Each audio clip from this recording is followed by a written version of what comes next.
इथे जर तुम्ही पाहिलं तर हे वायर सगळे हे फक्त डिजिटल शाळेचं इन्स्ट्रुमेंट दिसतं तुम्हाला. सगळं तुटताट झालेलं आहे, काही दिसत नाही. या पोरांचं भविष्य आहे. हे जे पोरं आहे या शाळेत शिकतात. 1 ते 4 मध्ये 1 ते 5 शाळा आहे आणि एकच खोली आहे एवढी. या एका खोलीमध्येच 1 ते 5 चे पोरं बसतात. सगळे इथेच बसतात ना. किती पोरं असतात? कितने?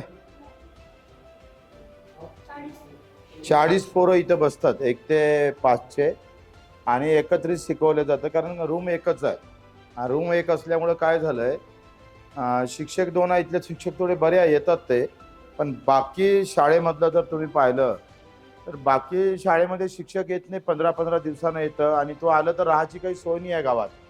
लाईन नाही, पाणी नाही, त्याच्यानं तो गावात राहत नाही.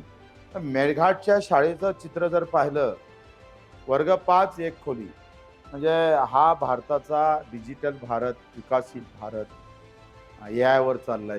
तिसऱ्या अर्थव्यवस्थेमध्ये भारत चाललेला आहे, जगाच्या तिसऱ्या अर्थव्यवस्थेत. इथं अर्थव्यवस्था ते कधी पोहोचन माहीत नाही. म्हणजे मेळघाटच्या भविष्य, विद्यार्थ्यांचं भविष्य काय आहे हे तुम्हाला माहीत पडेल. पिढ्या बर्बाद होईल. सरकार लक्ष द्यायला तयार नाही. पैसा म्हणतंय का गावातले शिक्षक द्या, गावातल्या पोरांना ट्रेनिंग द्या, म्हणजे ते अधिक जास्त शिक्षक मिळत. खोल्या MRGS मध्ये सगळ्यात जास्त खर्च इथं होतो. MRGS मध्ये जर रूमा बांधल्या असत्या तर 5 रूमा सहज बांधणं झाल्या असत्या. गावातल्याच मजुराला कामही भेटलं असतं आणि वर्ग खोल्या पण झाल्या असत्या. पण शासनाची नैतिकता नाही, प्रशासनाची नैतिकता नाही आहे आणि संघर्ष यात्रा ह्या सगळ्या गोष्टी घेऊन चालत आहे. शिक्षण हे वाघिणीचं दूध आहे असं बाबासाहेब आंबेडकरांनी म्हटलं होतं. आता वाघिणीच्या दुधापासून हे लोक किती दूर आहे हे तुम्हाला माहीत आहे.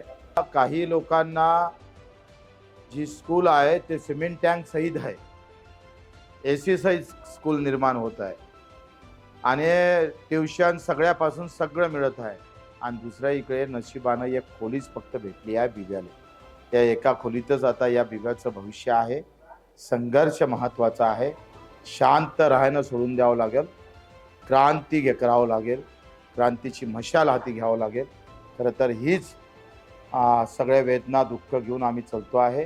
250 किलोमीटरचा प्रवास. निश्चितच मेळघाटचं एक चित्र सरकारसमोर मांडण्यात आम्हाला यश भेटत.